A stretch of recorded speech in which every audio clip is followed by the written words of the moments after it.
बच्चों, तो आज का हमारा टॉपिक आपको पता ही है। हमने 4 चैप्टर के आज एमसीक्यूज करने हैं। पहला चैप्टर है इंडिया साइज एंड लोकेशन, और उससे हम जो है इसको शुरू करते हैं। सी and ocean.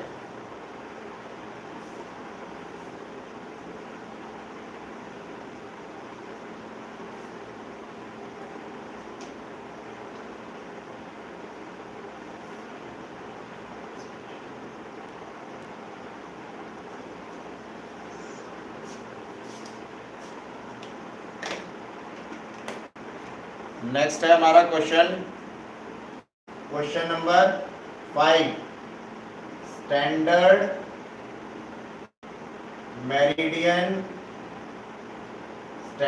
Meridian of India is. क्या है स्टैंडर्ड मेरिडियन इंडिया का? कौन बताएगा? फटाफट जवाब दो। पहला ऑप्शन है 82 डिग्री 30 ईस्ट। सेकंड ऑप्शन है 7 डिग्री 30 ईस्ट। सी का ऑप्शन है 68 डिग्री 7 ईस्ट। एंड डी में ऑप्शन है आपका 23 डिग्री 30 ईस्ट। फटाफट आंसर दो।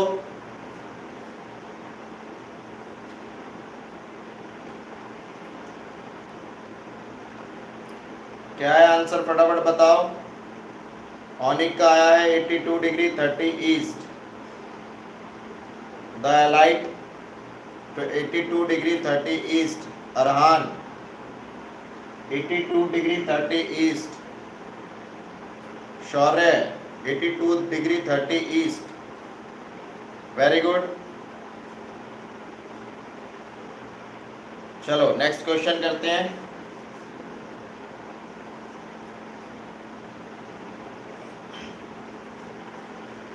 हमारा नेक्स्ट क्वेश्चन है what is India's size with respect to other countries of the world. Question number 6। What is India size with respect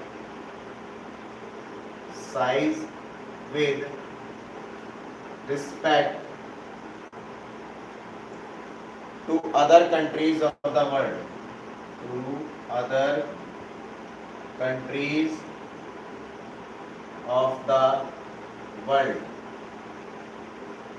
answer है, sorry options हैं। First option क्या है? इंडिया कौन से नंबर पे आता है आपको ये बताना है एज अ साइज। फर्स्ट, 6, 4 और 7। फटाफट जवाब दो। आंसर क्या है? फर्स्ट, थर्ड, फोर्थ और 7। सॉरी, फर्स्ट, 6, 4 और 7। फटाफट जवाब दो।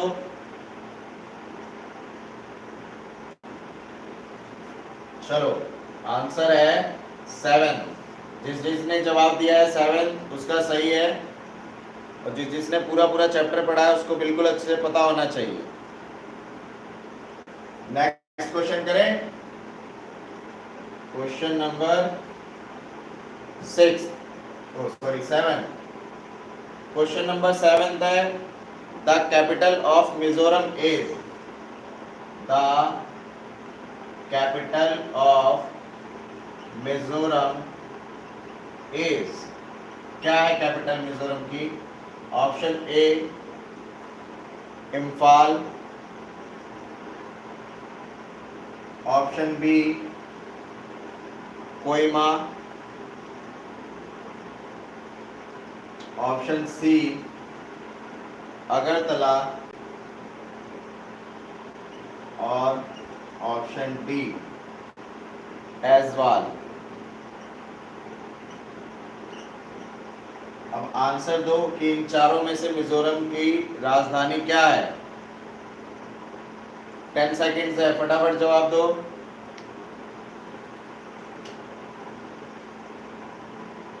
राजधानी है ऐजवाल। किस किस को पता था?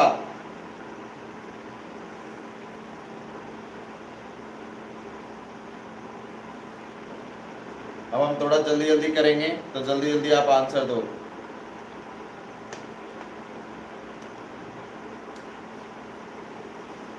क्वेश्चन नंबर 8 है, India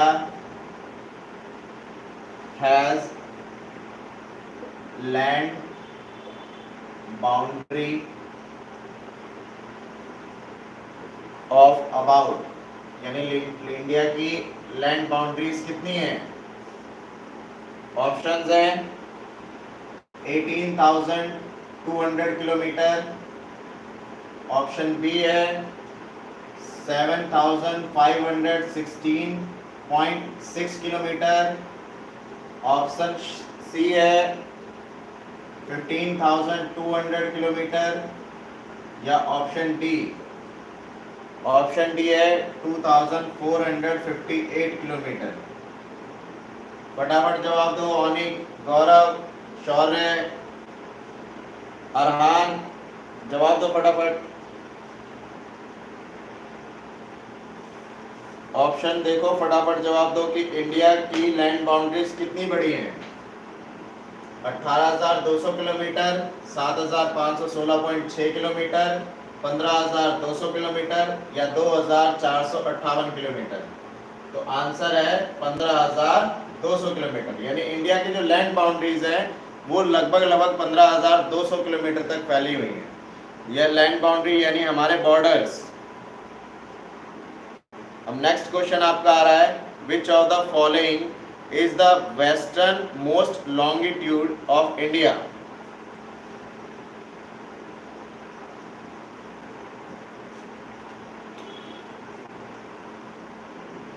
question number 9, which of the following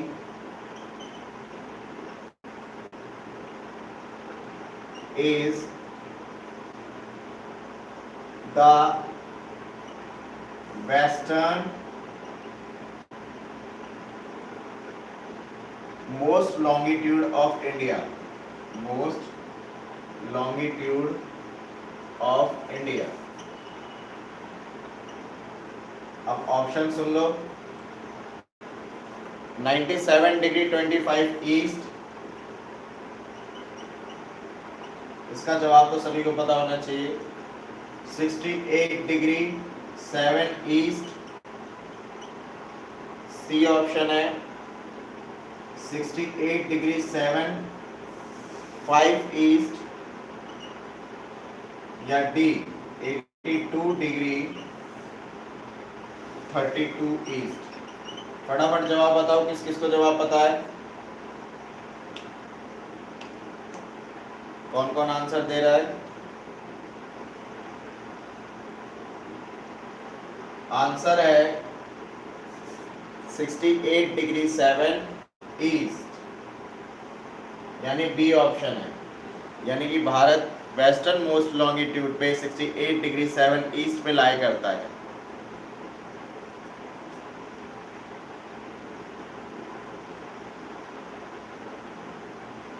India size and location का 10th क्वेश्चन है। Question number 10, India standard time और IST, इसका ही फुल फॉर्म क्या है? Indian standard time, is how many hours about hours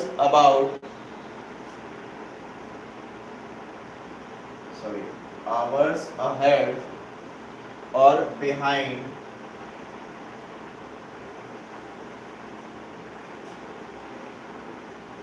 GMT और universal time. Question क्या कह रहा है? क्वेश्चन कह रहा है कि इंडिया का स्टैंडर्ड मेरिडियन टाइम क्या है, वो आपको बताना है कि भाई उसको आपको आवर्स के अंदर बताना है कि कितने आवर्स में आता है। तो पहला ऑप्शन आपका है 5 hours 30 minutes behind GMT। Global meridian time. B आता है आपका 15 hours ahead of GMT। C option आपका आता है, वो कहता है 5 hours 30 minute ahead of GMT। और लास्ट डी ऑप्शन आपका कहता है नन ऑफ दीज। बताओ फटाफट कौन सा आंसर है, किसने किसने जवाब दिया है?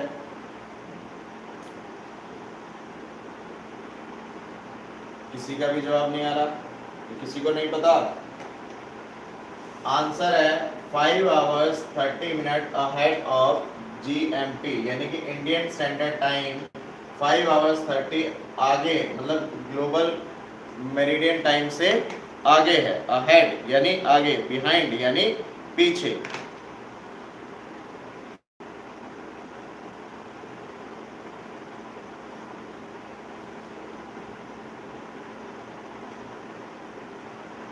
नेक्स्ट आता है क्वेश्चन आपका, क्वेश्चन नंबर 11। क्वेश्चन नंबर 11 है, which of the following is the smallest state in India? Which of the following is smallest state in India? Options हैं सिक्किम,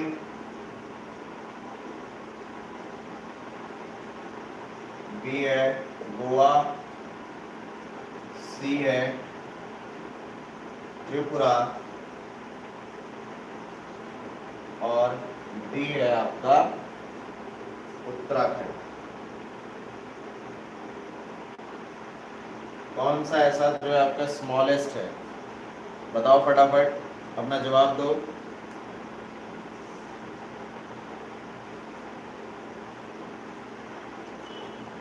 ऑप्शन है बी गोवा।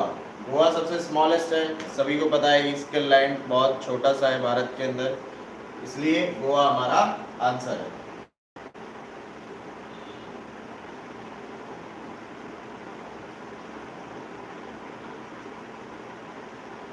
अब नेक्स्ट क्वेश्चन, ये भी आंसर सबको पता होना चाहिए। Question number 12, what is the length of Indian coastline? Indian coastline कितना है, पता है किसी को? 8,716 किलोमीटर, 7,165 किलोमीटर, 9,515 किलोमीटर और 7,516 किलोमीटर। तो पहला ऑप्शन है 8,716 किलोमीटर यानी 8,716 किलोमीटर, 7,165 किलोमीटर। सी ऑप्शन आपका आता है 9,515 किलोमीटर और डी ऑप्शन आता है 7,516 किलोमीटर। जवाब दो फटाफट, किसका जवाब आ रहा है? ऑनिक ने दिया है जवाब, शौर्य, तो बाकी और कोई किसी को नहीं आता? अच्छा, इसमें तो सभी ने ऑप्शंस में जवाब दिया है। आंसर है 7,516 किलोमीटर हमारी Indian coast line. Indian coast line का मतलब है कि भारत की तट रेखा, यानी समुद्र कहाँ से कनेक्ट हो रहा है, कहाँ से कहाँ तक भारत समुद्र से कनेक्ट होता है, उसे इंडियन कोस्ट लाइन कहा जाता है। वेरी गुड, जिसने जवाब दिया है ऑनिक, शौर्य, Arhan.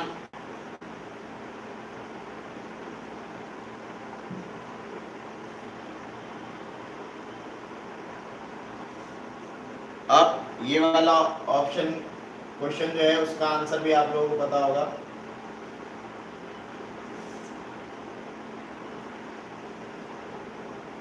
From Gujarat to Arunachal Pradesh, from Gujarat to Arunachal Pradesh,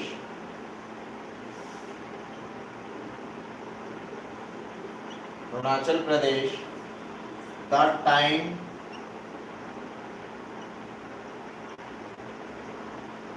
lag is, यानी टाइम कितना लग जाता है, कितना टाइम पीरियड का गैप है इनके बीच में, ये आपको बताना है। ऑप्शन है 2 hours 35 minutes, सेकेंड ऑप्शन है आपका 2 hours 10 minutes। मेरे ऑप्शंस लिखने से पहले आंसर आ जाना चाहिए ज्यादातर का। डी है 2 hours 15 minutes। क्या आंसर है, फटाफट बताओ।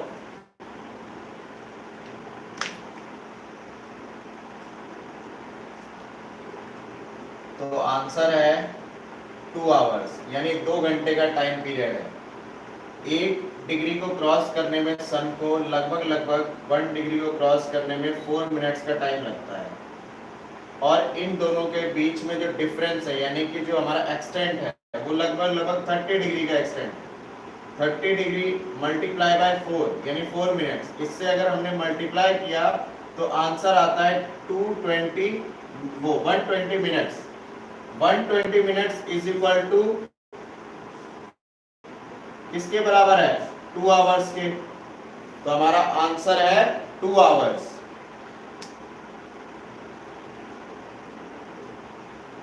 तो इंडिया साइज एंड लोकेशन के क्वेश्चंस यहीं पर खत्म होते हैं। अब नेक्स्ट हम चलेंगे द फ्रेंच रेवोल्यूशन पर।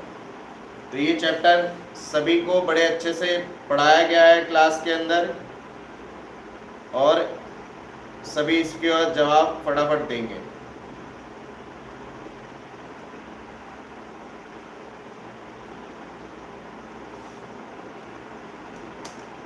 और ऑनिक, शौर्य, अरहान, ये तीनों बहुत ही एक्टिव थे, इन्होंने जवाब दिए हैं ज़्यादातर क्वेश्चंस के।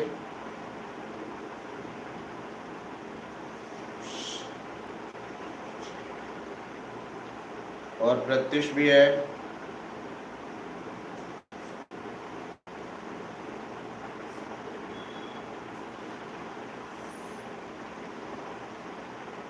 ज़्यादा से ज़्यादा जवाब दो, पता चले कि किसको अच्छे से याद है, कौन बढ़िया से घर पे पढ़ रहा है, नहीं पढ़ रहा है।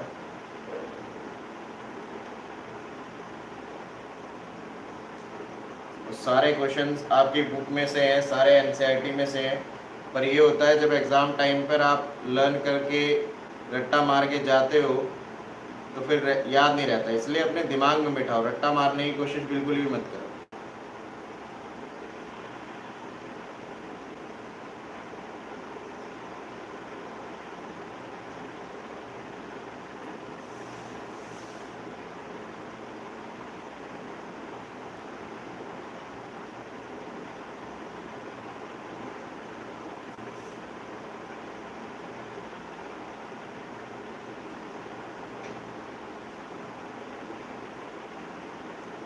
चलो अब तक फ्रेंच रेवोल्यूशन के लिए स्टार्ट हो जाओ।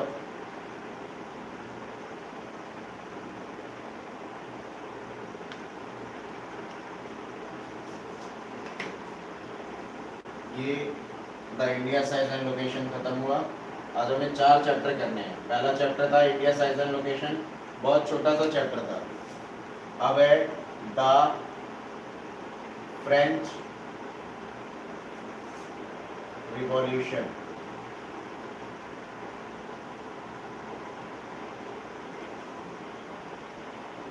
इसमें पहला क्वेश्चन आता है, पहले मैं बोल देता हूँ।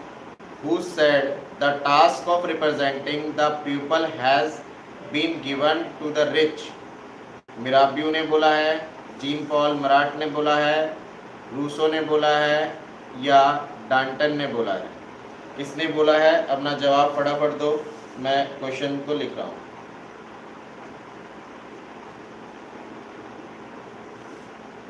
Question first, who said the task of the task of representing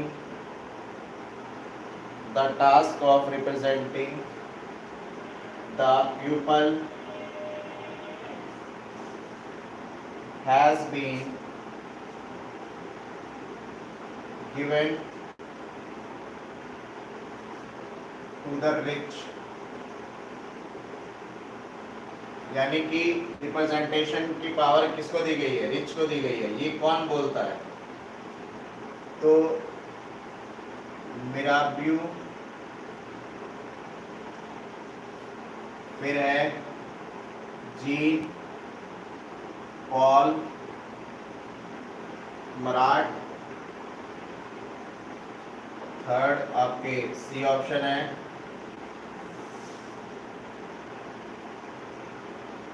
Rousseau, और डी ऑप्शन है आपके जॉर्ज डेंटन। किसने कहा है बताओ, फटाफट 10 सेकंड का टाइम है, जवाब दो, किसने कहा है?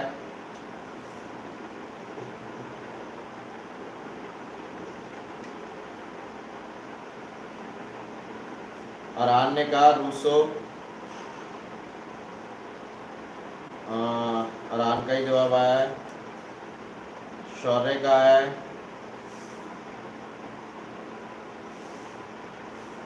रूसो नहीं है, जीन पॉल मराठ ने बोला है कि ये पावर्स जो है सिर्फ और सिर्फ रिच को दी गई थी, इसीलिए ये क्लास चल रही है। जिसको नहीं पता है उसको ये चीज़ें पता चले और वो लिख कर रख ले। खासकर जो बच्चे लर्न करने में थोड़ा सा कमज़ोरी दिखाते हैं वो ज़रूर लिख कर रख ले, इसके नोट्स प्रिपेयर कर लें फटाफट। तो मैं इसको साफ कर रहा हूँ, नेक्स्ट क्वेश्चन लिखता हूँ, अब उसका जवाब दो। The National Assembly framed a constitution in 1791 to limit the power of the monarch, wealthy man, businessman और press। क्वेश्चन नंबर 2 है the National Assembly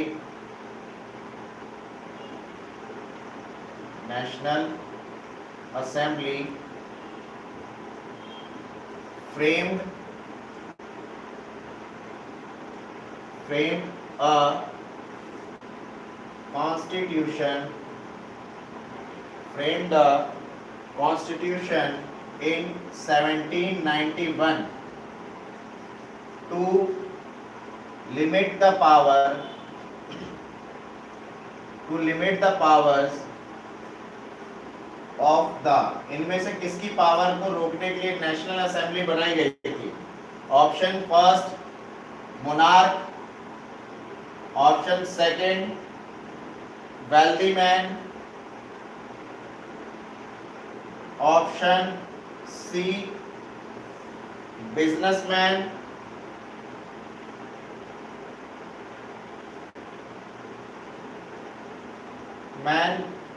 या ऑप्शन डी प्रेस। इनमें से किसकी पावर को खत्म करने के लिए जो है नेशनल असेंबली लाई गई थी? जवाब दो फटाफट।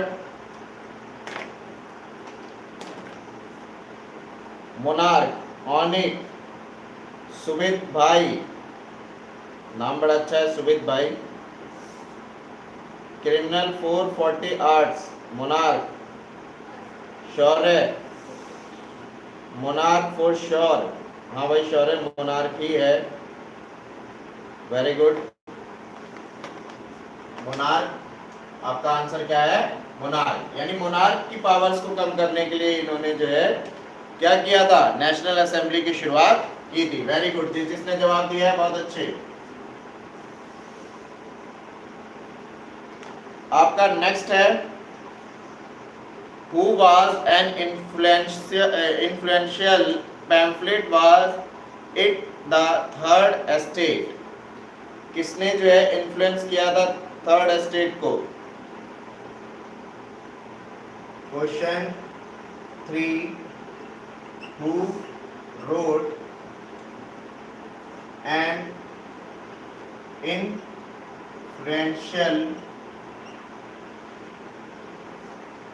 pamphlet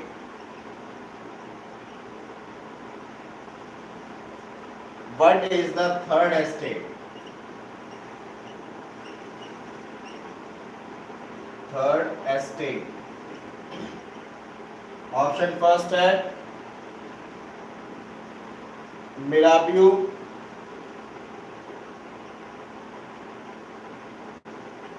बी है एबीसीए,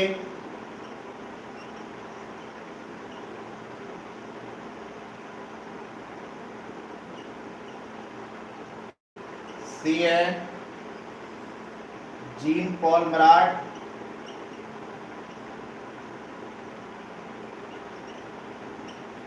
और डी ऑप्शन है Olympe D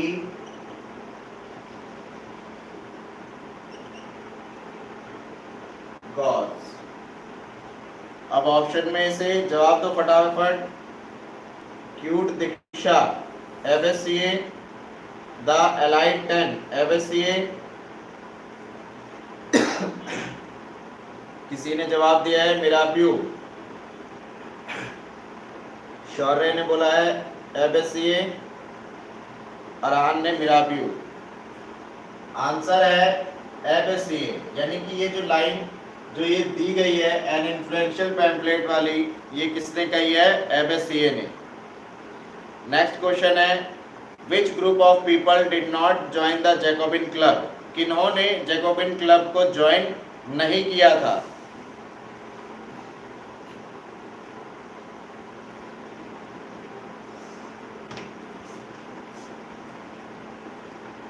question number 4 which group of people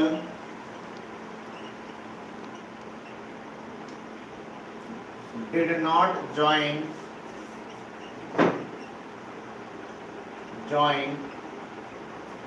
the Jacobin club. Jacobin club पता है ना कि जैकोबिन क्लब ने किस प्रकार एक समय पर फ्रांस के अंदर अपना राज चलाया। पहला ऑप्शन है आर्टिसंस, सेकंड ऑप्शन है शॉपकीपर्स। शौर्य तेरे को जवाब पता होना चाहिए इसका।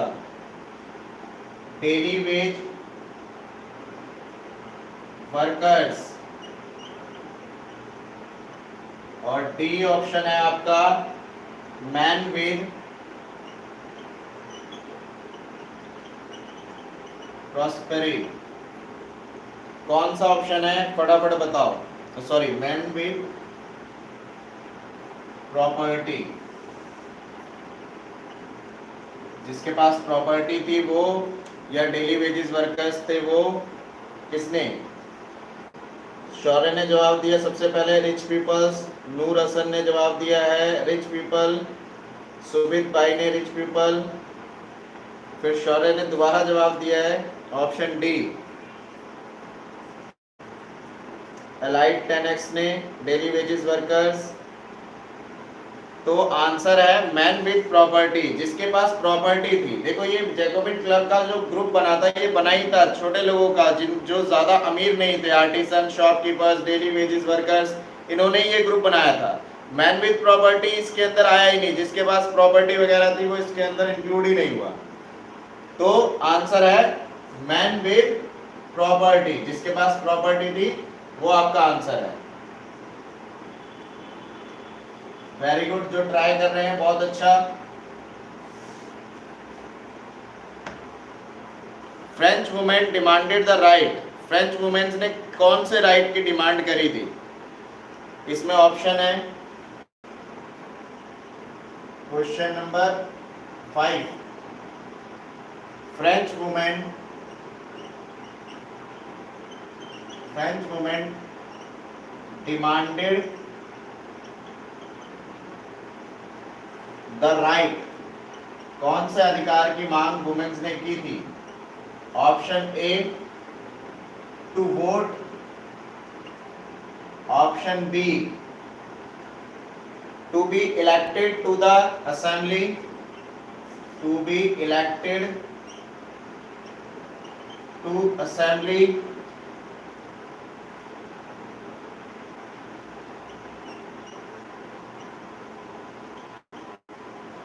नेक्स्ट है to hold political office,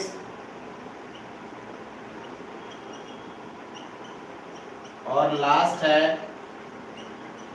all of the above. क्या आंसर है? जवाब दो फटाफट।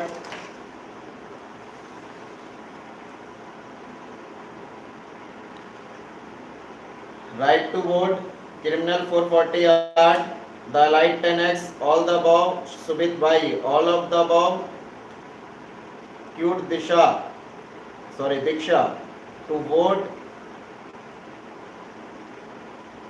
मान सिंह बच्चस right to vote, Onik right to vote. Answer है all of the above. Women ने इन सभी की मांग करी थी, क्योंकि उनको वोट देने का अधिकार नहीं था तो उन्होंने वोट देने का अधिकार मांगा। उन्हें असेंबली में इलेक्ट नहीं किया जाता था तो उन्होंने भाई हमें असेंबली में इलेक्ट करो, हमें भी चुनो, हमें भी असेंबली में आना है। और सभी पॉलिटिकल ऑफिसेस को वो भी होल्ड करना चाहती थी, यानी वो भी वहां पर वर्क करना चाहती थी। तो ऑल ऑफ द अबव आपका आंसर है। जिसने all of the above answer दिया, very good.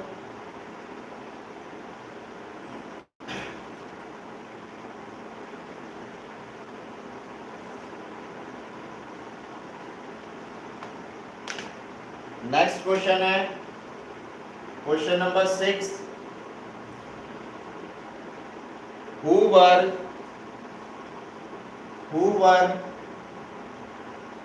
not considered passive citizen। Passive citizen किसे नहीं माना जाता था? ऑप्शंस बताने की वैसे जरूरत नहीं है, जो अध्ययन में पढ़ रहा है उसको जवाब पता होना चाहिए कि कौन था जो पैसिव सिटीजन नहीं माना जाता था। वुमेन, ऑप्शन बी है चिल्ड्रन, ऑप्शन सी है नॉन प्रोप्राइट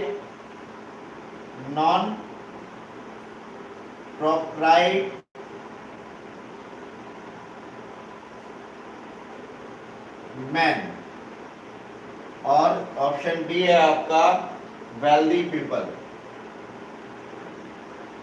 किसे नहीं माना जाता था? जवाब दो फटाफट। Age 21 years, around women, allied 10x,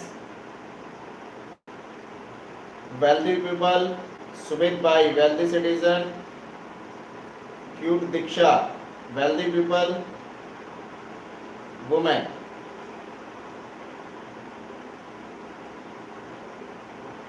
और क्रिमिनल 448 वुमेन भी और wealthy people, Onik wealthy people. Answer है वेल्दी पीपल। पैसिव सिटीजन किसे कंसीडर नहीं किया जाता था? Who were not considered passive citizen. ये सब तो एक्टिव सिटीजन थे ना। वेल्दी पीपल कौन था? एक्टिव सिटीजन में आता था। बाकी वुमेन हो गया, चिल्ड्रन हो गया, नॉन प्रॉपर्टीड मैन हो गया, ये सब तो क्या थे? ये पैसिव सिटीजन हुआ करते थे, क्योंकि इनके पास जो है अधिकार नहीं दिए गए थे। एक्टिव सिटीजन्स को तो अधिकार दिए गए थे, तो वो वेल्दी पीपल जो है एक्टिव सिटीजन में आता है। ये क्या है? Active citizen. वेरी गुड, जिसने वेल्दी पीपल का जवाब दिया है।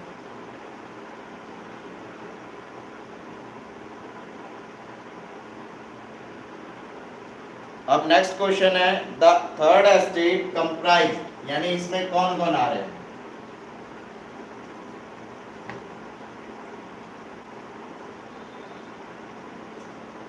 क्वेश्चन नंबर 7, द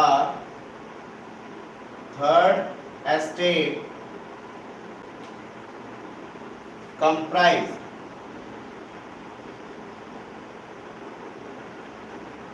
पहला ऑप्शन है poor servant and small peasants, poor servants and small peasants. Peasants कौन होता है? किसान। पीजेंट्स कौन है? किसान। नेक्स्ट इसी में आता है लैंडलेस लेबर, लैंडलेस लेबर।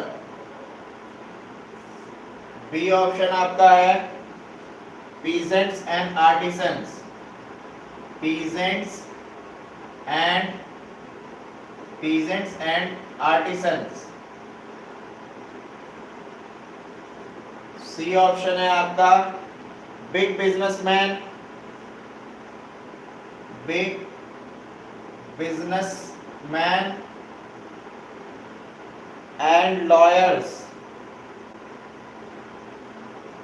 और लास्ट ऑप्शन है डी ऑप्शन है आपका ऑल ऑफ द अबव।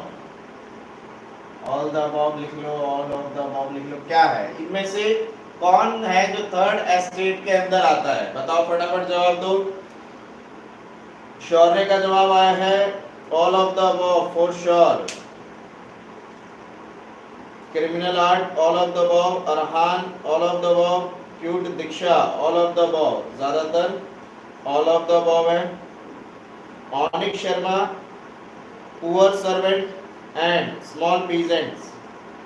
तो आंसर है ऑल ऑफ द अबव। इसके अंदर सभी आ जाते हैं, चाहे वो पुअर सर्वेंट हो, स्मॉल पीजेंट्स हो, लैंडलेस लेबर हो, पीजेंट्स हो, आर्टिसंस हो, बिग बिजनेसमैन हो या फिर लॉयर्स हो। ये सारे के सारे आपके थर्ड एस्टेट में आते थे। फर्स्ट एस्टेट में कौन आता था? क्लर्जी वर्ग यानी कि पादरी।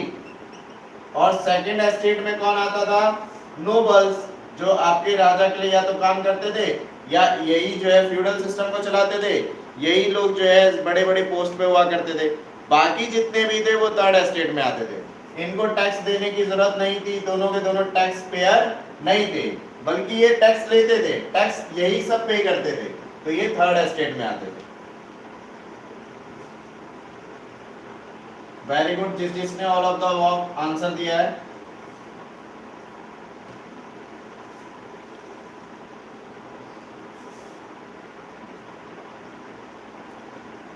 नेक्स्ट क्वेश्चन है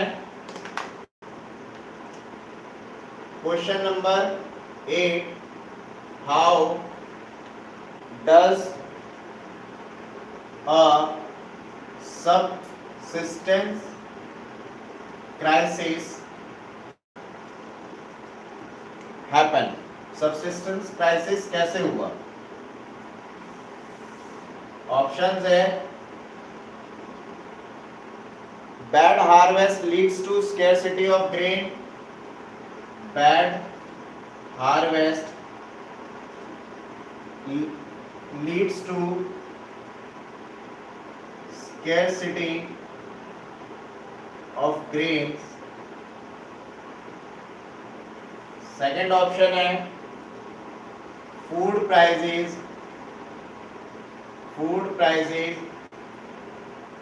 leads to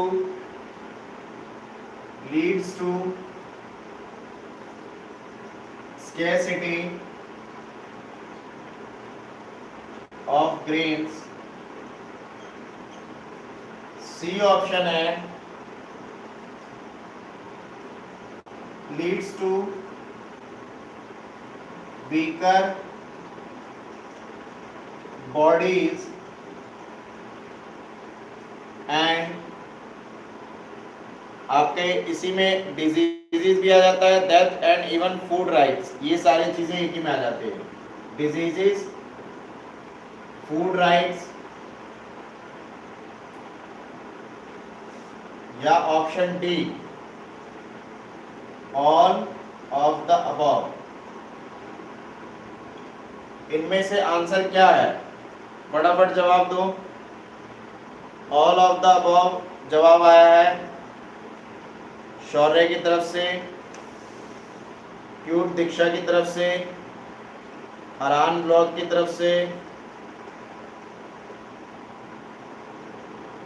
यस, सही जवाब है ऑल ऑफ द अबव। यानी कि इन सभी कारणों से सबसिस्टेंस क्राइसिस आया था, यानी कि बैड हार्वेस्ट, अच्छी फसल नहीं हो पाना, इस वजह से खाने की कमी हो गई, अनाजों की कमी हो गई, फूड प्राइसेस बहुत तेजी से बढ़ गए थे, तो जिसके पास पैसे नहीं थे उसके पास जो है अनाज अवेलेबल नहीं था, और लीड्स टू वीकर बॉडीज। देखो डिजीज होना, फूड राइट्स होना या डेथ होना, ये सारे के सारे सबसिस्टेंस क्राइसिस की वजह से ही होंगे। वेरी गुड, जिसने all of the above answer दिया है।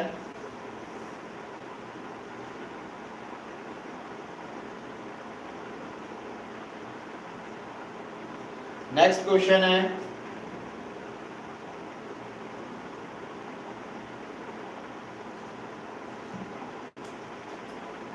Question number 8, the word Libre stands for. ये तो सभी को पता होगा, इस चैप्टर के अंदर कई बार इस वर्ड का जिक्र हुआ है। पहला है unit of currency, unit of currency in France. Second है tax levied by the church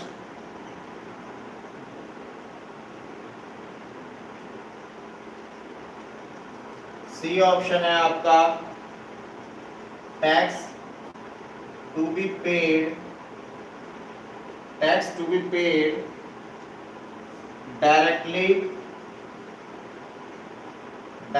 to the state, या डी आंसर है नन ऑफ दिस, यानी इनमें से कोई भी नहीं। फटाफट जवाब दो। यूनिट ऑफ करेंसी इन फ्रांस, यूनिट ऑफ करेंसी एलाइट ने दिया है, क्रिमिनल ने दिया है, ये क्रिमिनल यार नाम चेंज करो, ये क्यूट दीक्षा, सभी ने, अरान कह रहा है नन ऑफ दीज। भाई अरान नन ऑफ दीज कैसे हो गया?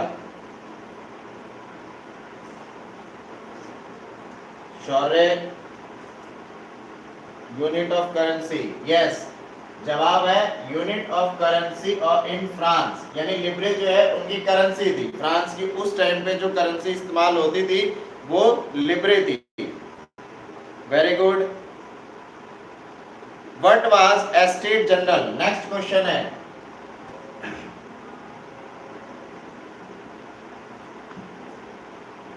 Question number 9, what was estate general? Estate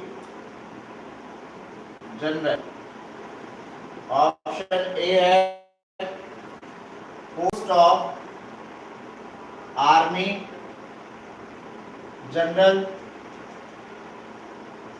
second है a political body, a political body, C option है आपका head of all landed property, head of all landed property,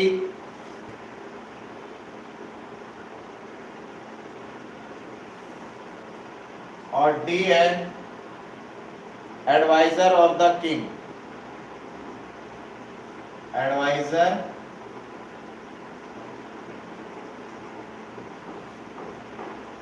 of the king.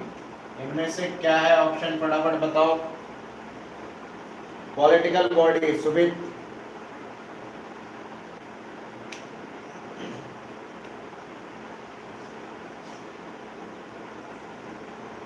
Political body, कईयों का जवाब आ रहा है political body.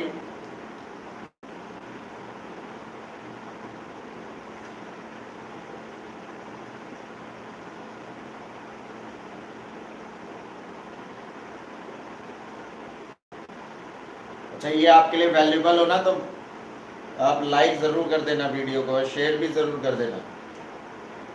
ऐसी interesting videos आती रहेंगी। अभी हम कोशिश करेंगे कि चैप्टर वाइज जो है सारे के सारे चैप्टर अपलोड करें, इसी पे आपको पढ़ाएं, ज्यादातर बच्चे जो अध्ययन में नहीं आ रहे हैं पढ़ने के लिए वो यहाँ से पढ़ सकें।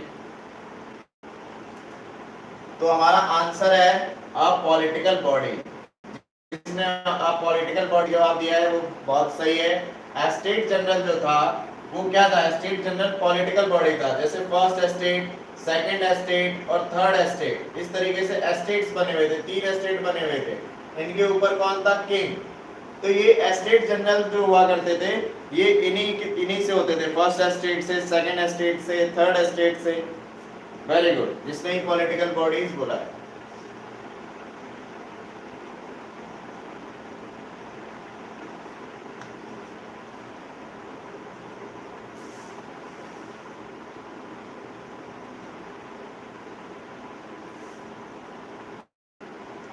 अब एक क्वेश्चन है, which of this books was written by John Locke? John Locke ने इनमें से कौन सी बुक लिखी थी? फटाफट जवाब देंगे। Question number 11, which of these books was written by John Locke? किस बुक को उसने लिखा था? वैसे ये ऑप्शन के बिना ही पता होना चाहिए। The spirit of the laws, B है two treaties on government, C option है आपका the social contract, the social contract, और डी ऑप्शन है आपका ऑल द अबव। 10 सेकेंड है, जवाब दो सभी के सभी। अच्छा ये बताओ, इसका आंसर तो दो ही, ये बताओ कि क्या ये जो लाइव क्लास चल रही है ये आप लोगों के लिए वैल्यूएबल है या नहीं, जिससे कि हमें भी आगे मोटिवेशन मिले कि और ज़्यादा वीडियोस अपलोड करनी है। तो एक बार ये भी ज़रूर बताओ कि हाँ ये जो क्लास है वो आपके लिए वैल्यूएबल है। आंसर है हमारा 2 ट्रीटीज ऑफ गवर्नमेंट। मतलब ये वाली बुक जो है किसने लिखी थी? जॉन लॉक ने ये वाली बुक लिखी है, इसके राइटर जॉन लॉक है।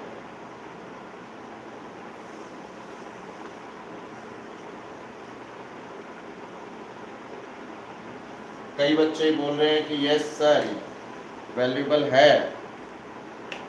अनिक शर्मा, शौर्य, अरहान, थैंक यू बच्चों।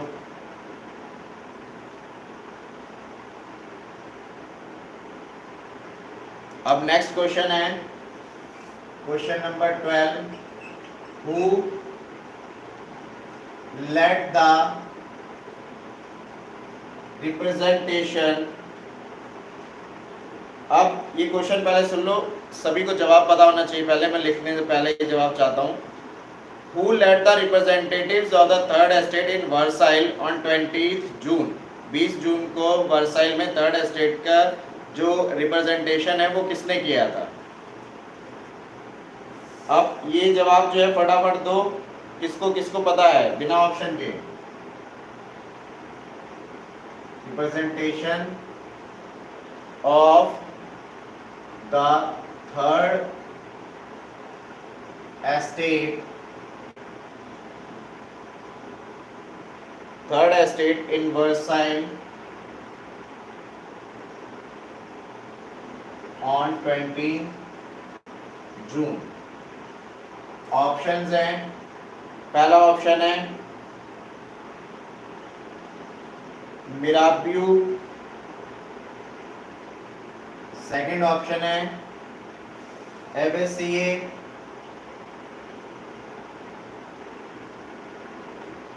नेक्स्ट ऑप्शन है लुई 16 और डी ऑप्शन है आपका बोथ ए एंड बी। बताओ फटाफट बताओ। नेशनल असेंबली नहीं, गलत जवाब है, स्टूपिड। ग्राउंड ऑफ वर्साइल नहीं, गलत है, ये तो ऑप्शन में भी नहीं है।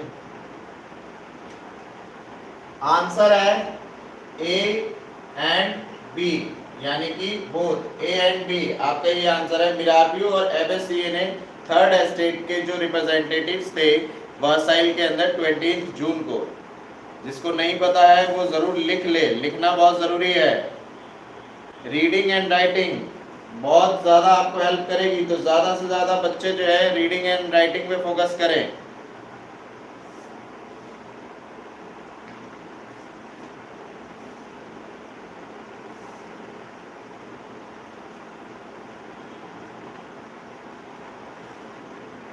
Question number 13,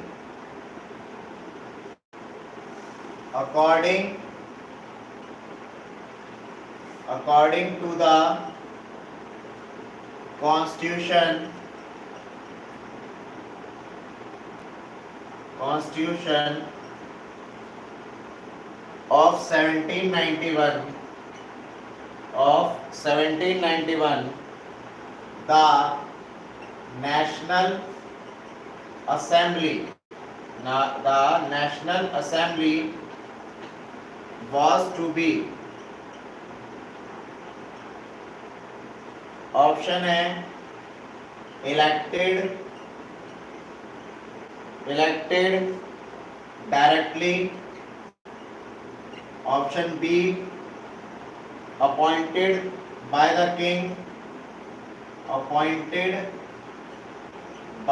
king, C elected indirectly,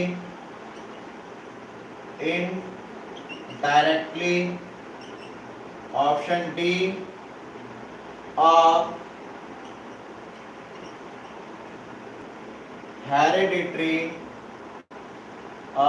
hereditary body. Answer बताओ। क्वेश्चन कह रहा है according to the constitution of 1791, जब संविधान बना था इनका 1791 में, the national assembly was to be, national assembly क्या चाहती थी, कैसे चुनी गई थी, कि वो किंग के द्वारा अपॉइंट हुई थी, इलेक्टेड डायरेक्टली, खुद ही इलेक्ट हो गए थे वो लोग अपने आप को, इलेक्टेड इनडायरेक्टली यानी खुद ही हुए थे, या डायरेक्टली चुने गए थे, या हेरिडेटरी बॉडी थे, क्या थे वो। यस, सुमित भाई ने लिखा है इनडायरेक्टली इलेक्टेड।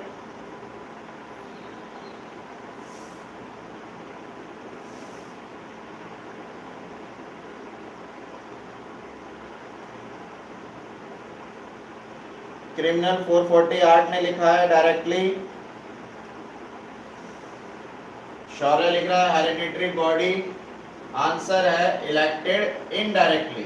इन्होंने अपने आप को खुद ही इलेक्ट कर लिया था ना, बोला था कि हम लोग जो है नेशनल असेंबली चुनते हैं और आगे जो है हम लोग देश को चलाएंगे। इस तरीके से इन्होंने कॉन्स्टिट्यूशन बनाया और ये आपकी सरकार में आने की कोशिश करने लगे, राजा को हटा के, मोनार्की सिस्टम को हटा के ये आने लगे। नेक्स्ट क्वेश्चन है what of these rights were not established as natural and inalienable right by the constitution of 1791। ये नेक्स्ट क्वेश्चन है, इसका जवाब देंगे सभी।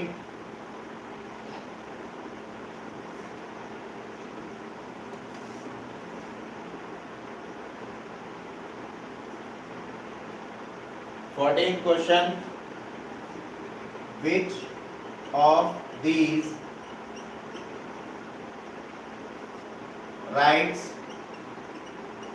were not established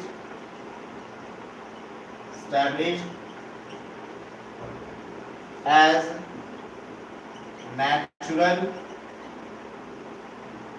and inalienable rights by the constitution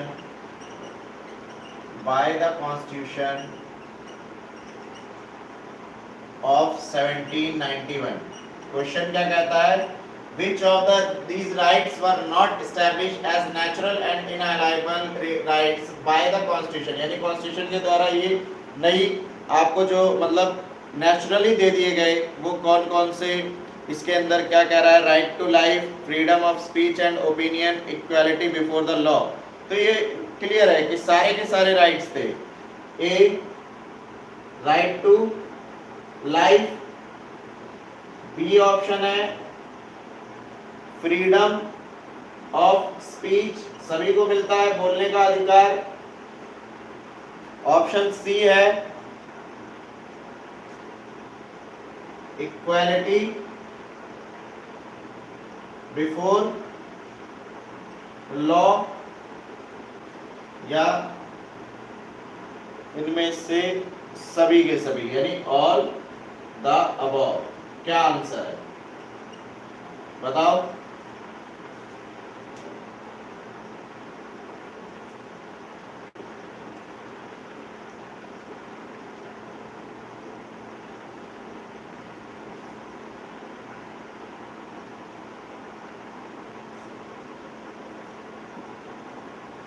किसके किसके, all of the above, elite वाले का आया है। यस सही बात है, सारे के सारे राइट मिले थे, तो ये इससे पहले नहीं थे, बाद में ये जो ऐड किए गए। Very good. अब नेक्स्ट चैप्टर, ये जो था फ्रेंच रेवोल्यूशन हो गया। अच्छा एक चीज और बता दूं कि हम कुछ क्वेश्चन ऐसे ही बीच बीच में डालते रहेंगे, उसके आंसर्स आप देना, देखना कि आपको पता ही नहीं, जैसे वो वोट करने के लिए आता है ना, वैसे कम्युनिटी में डालेंगे, आप लोग उसके भी आंसर्स देना, और देखते हैं कि कितने बच्चे जो है सही जवाब देते हैं। आज आपको मिल जाएंगे आज की क्लास से।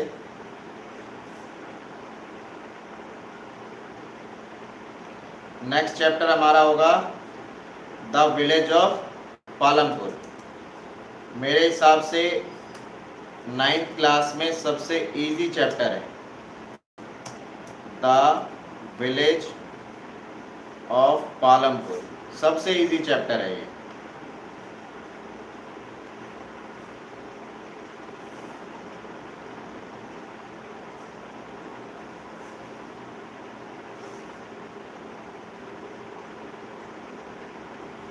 चलो नेक्स्ट, अब द विलेज ऑफ पालमपुर करते हैं।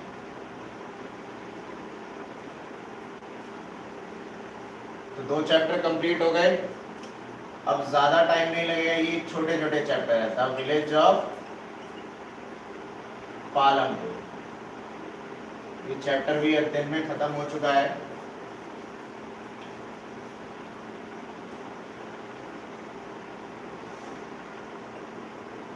Question 1,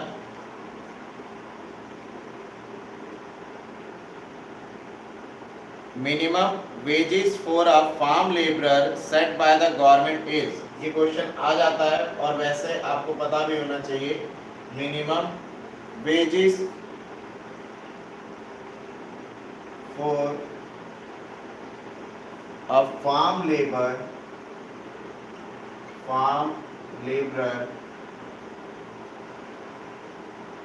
set by the government, labor set by the government ने क्या रेट फिक्स कर रखा है कि इनको मिलना ही चाहिए। ऑप्शन ए है 80 रुपीज, ऑप्शन बी है 90 रुपीज, ऑप्शन सी है ₹115, और ऑप्शन डी है 120 रुपीज। ऑप्शन का जवाब दो फटाफट।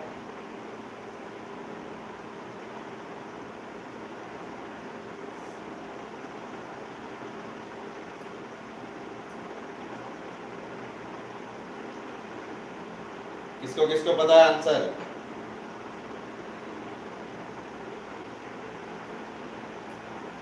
अब बच्चों के जवाब कम आ रहे हैं, आंसर नहीं आते क्या? अरहान ने कहा है 80 रुपीज, ऑनिक कह रहा है 120 रुपीज, सोनू मेहरा 20, एलाइट 80 और शौर्य कह रहा है 115। सही जवाब है 115 रुपीज। ये गवर्नमेंट का फिक्स प्राइस है, गवर्नमेंट के द्वारा किया गया है कि इतने रुपए मिलने ही चाहिए। गुड, जिसने 115 का है शौर्य।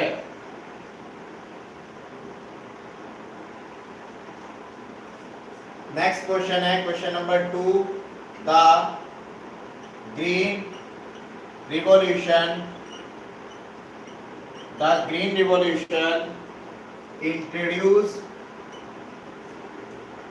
introduced the farmers to। Options हैं, पहला cultivation of wheat and rice,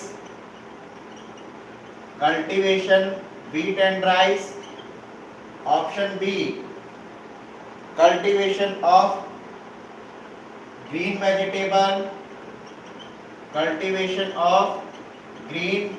vegetables, option C cultivation of sugarcane,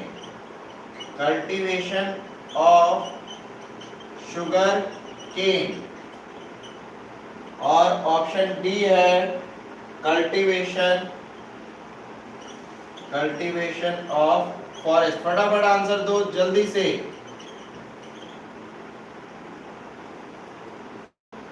onyx Sharma cultivation of wheat and rice. और कोई नहीं है, फटाफट जवाब दो। सुमित भाई cultivation of wheat and rice. Sonu Mehra option A cultivation of wheat and rice. Elite 10x cultivation of wheat and rice. Arhan cultivation of wheat and rice. Cute Diksha,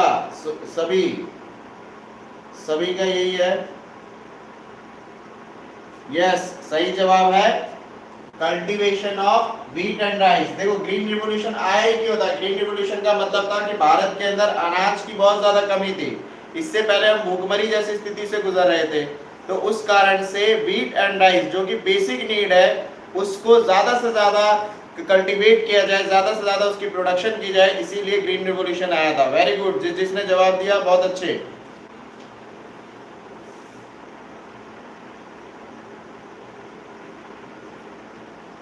next है the small farmer constitute about -% of total farmers in India. Question third है the small farmers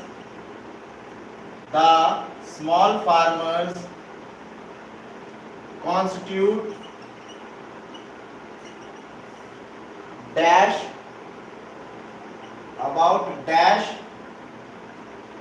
-%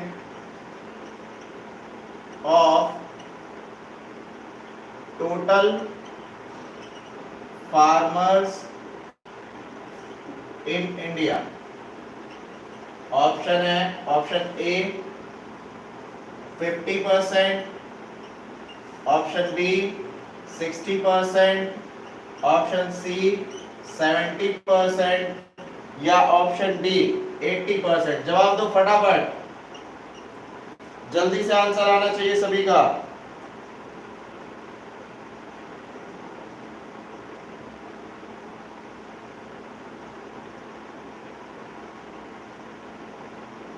Sonu Mehra 50%,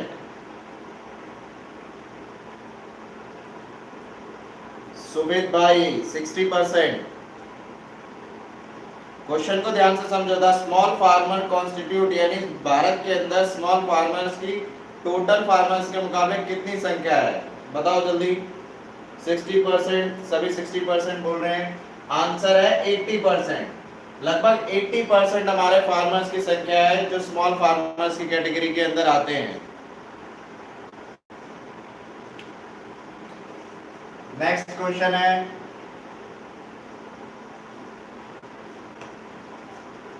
question number 3।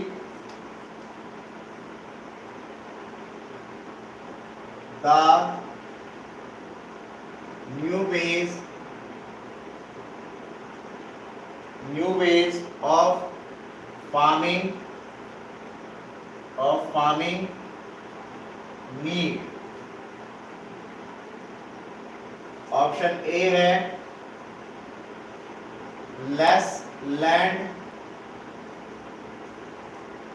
Option B है more capital, ज्यादा से ज्यादा पैसा चाहिए उनको, option C है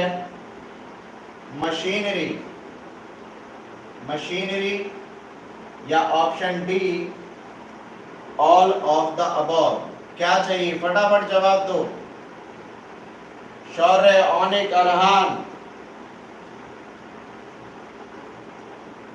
दीक्षा, फटाफट जवाब दो।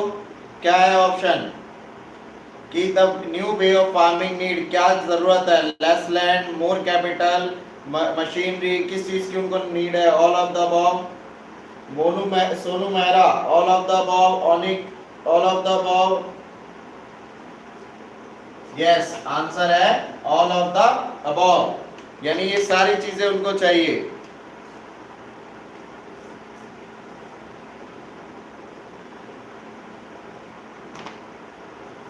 आगे है मल्टीपल क्रॉपिंग रेफर्स टू, यानी कि मल्टीपल क्रॉपिंग क्या है, multiple cropping refers to, option A है cultivation of wheat and rice, B option है cultivation of two crop in alternate rows, cultivation of two crops in alternate rows, C option है cultivating more than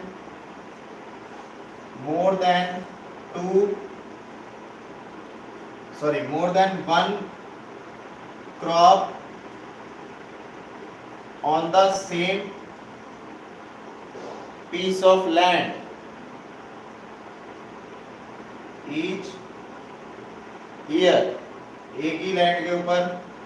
and option D है cultivating crops and rearing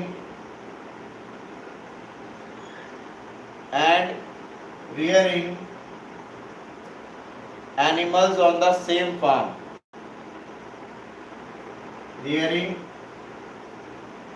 on the same farm. Option क्या है,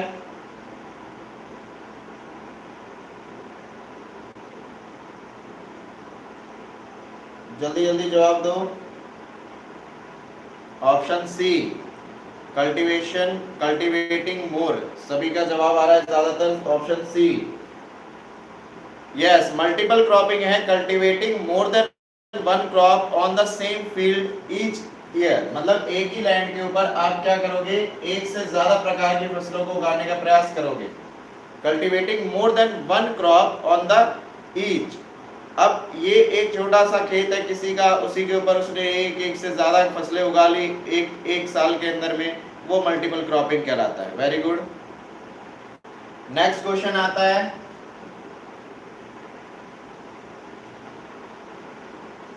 next question है question 5, working capital stands for, working capital stands for, option A है tools, machines and buildings,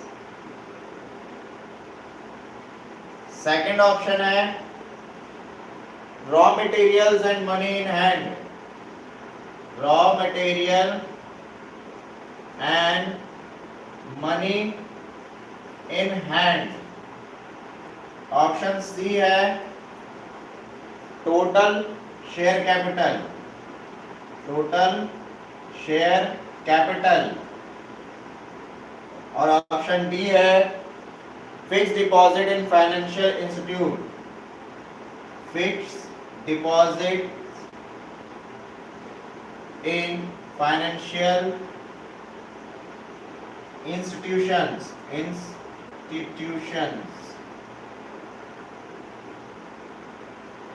बताओ फटाफट।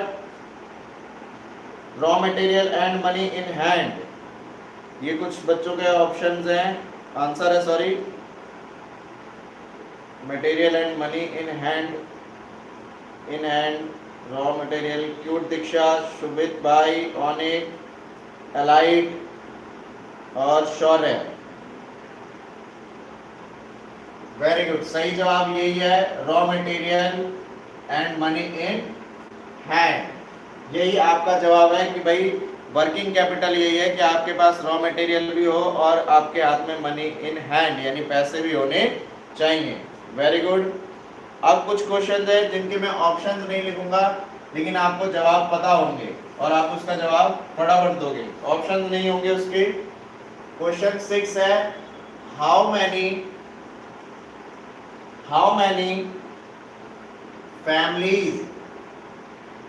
families how many families live in village Palampur? village Palampur कितनी families रहती है, answer बताओ फटाफट। सबसे पहले कौन बता रहा है? अभी तक किसी का जवाब नहीं आया।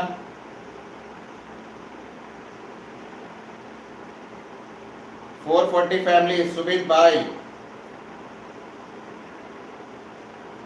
एलाइट का भी 440, सॉरी 450, ऑनिक 450। यस, करेक्ट आंसर है 450 फैमिलीज वहां पर रहती थी। Very good.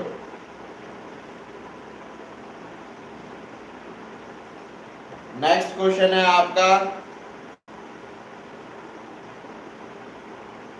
Operation flood is related to, इसका भी मैं ऑप्शन नहीं लिखूंगा। ऑपरेशन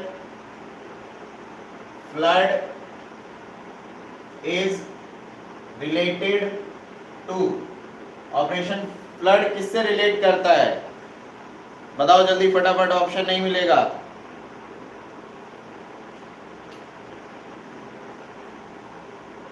शौर्य का भी जवाब आया था 450। नेक्स्ट का जवाब दो फटाफट। ऑपरेशन फ्लड किससे रिलेटेड है?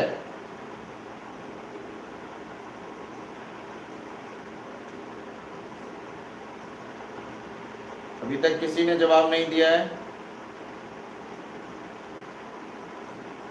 आंसर है milk production.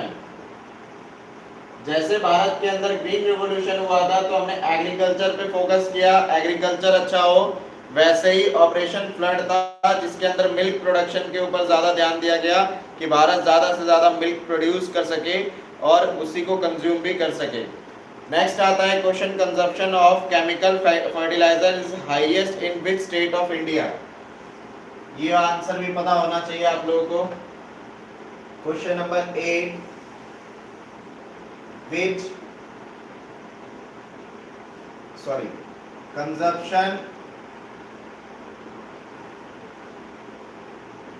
consumption of chemical fertilizer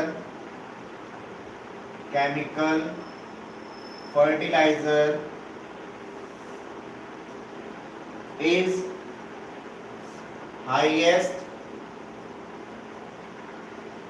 highest in which state of India? एक आध बच्चे ने तो जवाब भी दे दिया है, which state of India। किसी ने बोला है पंजाब, कि पंजाब में सबसे ज्यादा, द एलाइट ने बोला है पंजाब, जहां पर सबसे ज्यादा केमिकल फर्टिलाइजर्स का इस्तेमाल होता है। सुमित भाई ने ही बोला है Punjab, Haryana and western Uttar Pradesh. Answer सही है, पंजाब, हरियाणा एंड वेस्टर्न उत्तर प्रदेश। लेकिन अगर सबसे ज्यादा की बात की जाए तो आंसर है पंजाब। पंजाब में सबसे ज्यादा केमिकल फर्टिलाइजर्स का इस्तेमाल किया जाता है, इसी कारण से यहाँ पे प्रोडक्शन भी बहुत ज्यादा है। आने वाले समय में लैंड का तो पता नहीं क्या क्या होगा नहीं होगा, लेकिन यहाँ पर फर्टिलाइजेशन इतना इतना ज़्यादा इन्होंने बढ़ा दिया है केमिकल फर्टिलाइजर्स की वजह से कि फसलें बहुत अच्छी होती हैं, ज़्यादा से ज़्यादा प्रोडक्शन मिलता है और किसान यहाँ पर ज़्यादा से ज़्यादा अर्निंग भी कर रहा है। वेरी गुड शोभित और एलाइट। नेक्स्ट क्वेश्चन है, who is a person who puts together land, labour and capital. वो कौन है जो इन सबको एक साथ लेकर आता है? Who, question number 9, who is a person who puts together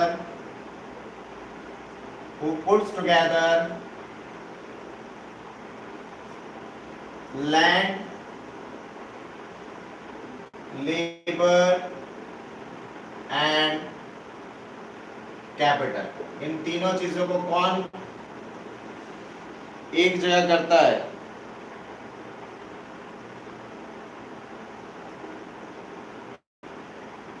फटाफट बताओ।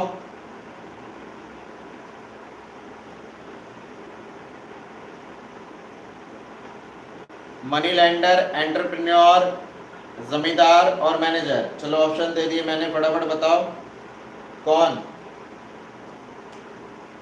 आंसर है एंटरप्रेन्योर।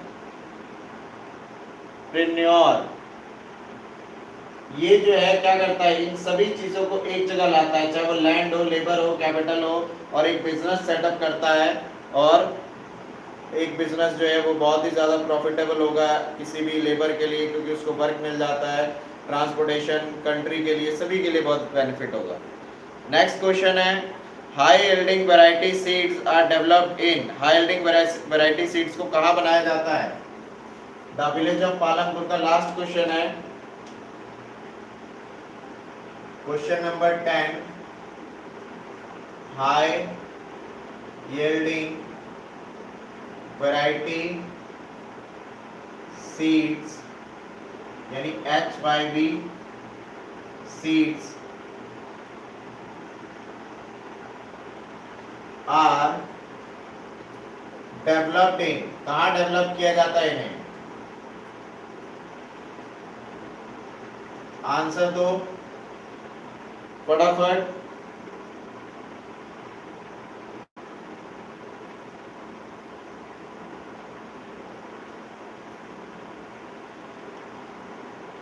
रिसर्च इंस्टीट्यूट, फैक्ट्रीज, कृषक, भारतीय कॉर्पोरेशन और नॉन ऑफ दीज। तो आंसर है रिसर्च इंस्टीट्यूट। कहाँ बनाया जाता है? रिसर्च इंस्टीट्यूट्स में इनको बनाया जाता है। रिसर्च इंस्टीट्यूट के अंदर जो है आपके हाई यील्डिंग वैरायटी सीड्स को बनाया जाता है। अब किसी के जवाब नहीं आ रहे, जब ऑप्शंस नहीं मिल रहे तो कोई भी जवाब नहीं दे रहा है।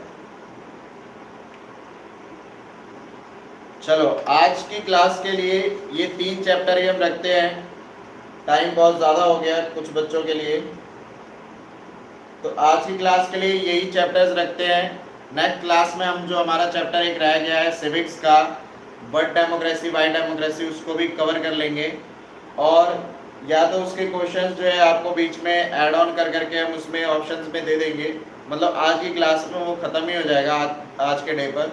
आपको क्लास कैसी लगी कमेंट करके ज़रूर बताना, क्या ये आपके लिए वैल्यूबल था ये भी ज़रूर बताना। और आने वाले समय में अपडेट आपको मिलता रहेगा। सब्सक्राइब कर लो चैनल को, जिससे कि बहुत सारे जो अपडेट है वो आप तक पहुंच जाए, बहुत सारे क्वेश्चंस आप तक पहुंच जाए। 9th क्लास को पूरे इस साल के अंदर कवर करेंगे हम, और आपको ऑनलाइन YouTube पर इसकी क्लास मिल जाएगी। सारे के सारे सब्जेक्ट होंगे, साइंस, SST, इंग्लिश, मैथ्स, जो आपको इस चैनल पे कवर किए जाएंगे।